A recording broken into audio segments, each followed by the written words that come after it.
Family card দিবে, কৃষক card দিবে, কিন্তু এই কার্ডের বিনিময়ে যে তারা টাকা দেবে, টাকাটা কোত্থেকে আসবে সেটা কিন্তু তারা বলতেছে না।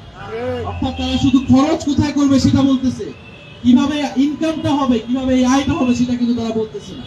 ফলে দেখা যাবে এই কার্ড দিতে গিয়ে তারা আবার ভ্যাট বাড়াইতে হবে তাদেরকে, এবং দেশের জনগণের উপর আবার চাপ পড়বে।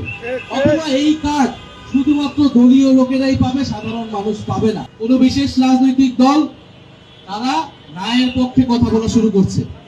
তারা ইনিয়ে বিনিয়ে নানাভাবে ন্যায়ের পক্ষে, মানুষ যাতে ন্যায়ের পক্ষে ভোট দেয়, তাদের কর্মীরা যাতে ন্যায়ের পক্ষে ভোট দেয়, সেটার জন্য প্রচারণা করার চেষ্টা করছে। তারা প্রথমে বললো যে সরকার নিরপেক্ষ থাকতে হবে, সরকার হ্যাঁ পক্ষে কথা বলতে পারবে না। এই বিশেষ দলই যখন সংস্কার কমিশন হয়েছিল তখন তারা বলেছিল এই সরকার কেন সংস্কার করবে, গণ অভ্যুত্থানের পরে কোনো সংস্কারেরই প্রয়োজন নাই তারা বলেছিল। কিন্তু আমরা বলেছিলাম সংস্কার করতে হবে, সংস্কারই গণ অভ্যুত্থানের প্রধান এজেন্ডা, বিচার সংস্কার। ফলে এখন তারা ন্যায়ের পক্ষে পরোক্ষভাবে বলার চেষ্টা করছে। আমরা বলবো এই ভুলটি করার চেষ্টা করবেন না। যদি ন্যায়ের পক্ষে চলে যান তাহলে জনগণের বিপক্ষে আপনারা চলে যাবেন, এবং ন্যায়ের পক্ষে যারা থাকবে তারা নির্বাচনে জয়ী হতে পারবে না বলে আমরা বিশ্বাস করি। হ্যাঁ, আপনাকে নির্বাচনে জয়ী হতে হলে অবশ্যই হ্যাঁ পক্ষে থাকতে হবে, সংস্কারের পক্ষে থাকতে হবে, এবং যারা ন্যায়ের পক্ষে থাকতে চায়, ন্যায়ের পক্ষে ক্যাম্পেইন করতেছে, তারা আসলে কি বার্তা দিতে চায় এটা আমাদের কাছে স্পষ্ট না। আমরা বলেছিলাম দেশের কথা বলার অধিকার লাগবে, জবাবদিহিতামূলক একটা ব্যবস্থা লাগবে, গণতন্ত্র প্রতিষ্ঠা করা লাগবে, এবং আমাদের অর্থনীতিকে সচল করা লাগবে। তারা এখন বিভিন্ন কার্ড দেওয়ার কথা বলতেছে, তারা ফ্যামিলি কার্ড দিবে, কৃষক কার্ড দিবে, কিন্তু এই কার্ডের বিনিময়ে যে তারা টাকা দেবে, টাকাটা কোত্থেকে আসবে সেটা কিন্তু তারা বলতেছে না। অর্থাৎ তারা শুধু খরচ কোথায় করবে সেটা বলতেছে, কিভাবে ইনকামটা হবে, কিভাবে এই আয়টা হবে সেটা কিন্তু তারা বলতেছে না। ফলে দেখা যাবে এই কার্ড দিতে গিয়ে তারা আবার ভ্যাট বাড়াইতে হবে তাদেরকে, এবং দেশের জনগণের উপর আবার চাপ পড়বে। অথবা এই কার্ড শুধুমাত্র দলীয় লোকেরাই পাবে, সাধারণ মানুষ পাবে না। রাষ্ট্রের টাকা আবার দলীয়করণ হবে, আবার দুর্নীতি হবে, আবার স্বজনপ্রীতি হবে। ফলে আমরা বলবো যে 2008 সালে আমরা একটা ক্যাম্পেইন শুনছিলাম যে 10 টাকায় চাল খাওয়াবে সরকারে আসলে। এই 10 টাকায় চাল খাওয়ানোর কথা বলে সেই দেশটা ছাড়কার করে দিয়ে গেছে সেই সরকার। আমরা মনে করি জনগণ এবার সচেতন, মানুষ 16 বছর ধরে ভোট দিতে পারে নাই, ফলে মানুষের ভোট এবার কিনা যাবে না, এবং সস্তা কোনো প্রচারণা করেও মানুষকে নিজের দিকে অ্যাট্রাক্ট করা যাবে না। মানুষ খুব সচেতন ভাবে এবার ভোট দিবে।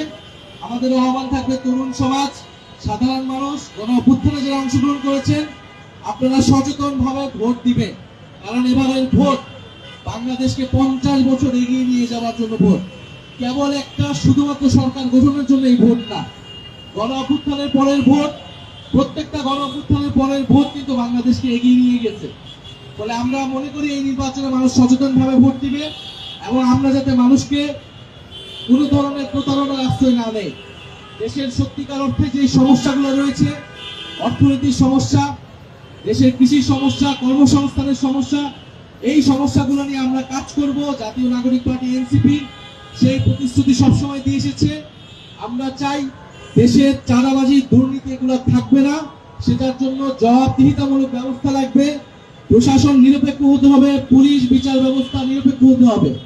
আপনাকে কোথাও চাকরি পেতে হলে ঘুষ দিতে হবে না, আপনার কোনো পারিবারিক, আপনার মামা খালু লাগবে না, স্বজনপ্রীতি লাগবে না।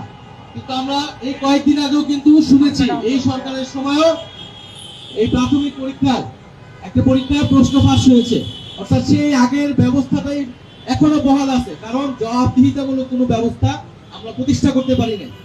ফলে এই নির্বাচনে যদি হ্যাঁ জয়যুক্ত না হয় তাহলে কিন্তু আমরা আগের ব্যবস্থায় রয়ে যাব, সেই হাসিনার ব্যবস্থায় রয়ে যাব। আমরা কি আর হাসিনার ব্যবস্থায় থাকতে চাই?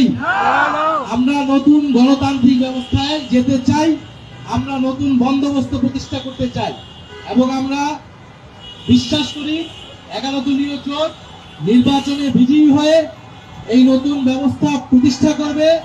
সংস্কারে শুধু জুলাই সনদ নয়, শুধু জুলাই সনদ আদেশ নয়, বরং এছাড়াও যে নানান সংস্কার কমিশনের প্রস্তাবনা ছিল সেগুলো নিয়ে আমরা কাজ করব, সেগুলো বাস্তবায়ন করব।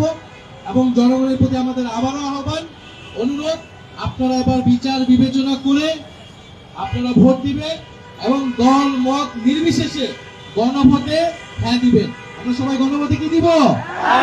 গণভোটে হ্যাঁ দিব, গণভোটে হ্যাঁ পক্ষে থাকবো, হ্যাঁ পক্ষের শক্তি ইনশাল্লাহ এবার নির্বাচনে বিজয়ী হবে এবং সরকার গঠন করবে।